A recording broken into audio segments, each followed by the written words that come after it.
Hi, this is Carmen Geddes, and welcome to my Quilted Jacket Series. Have you ever been to a quilt show or to your quilt group and you've seen some of these really great quilted jackets and you think, ugh, that looks a little intimidating? Well, that's what I'm here for you for.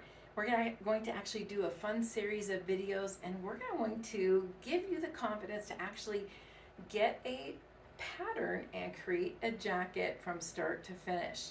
This is going to be a little bit different than taking a whole quilt top and cutting it up and making a jacket. We're actually going to be creating the fabric for our pattern pieces.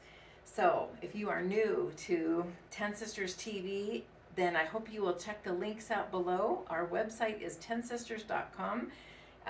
Will be several links down there to some of our other tutorial videos that will kind of show you what EasyPiecing Grid is. This is going to be a really fun way for us to create our fabric for our jackets. Now this is all meant to be a big confidence booster for you. So if you are new, I hope that you will just watch some of the videos and see that this is something that can be done even by a brand new beginner. So come and join me and let's get started on our jackets.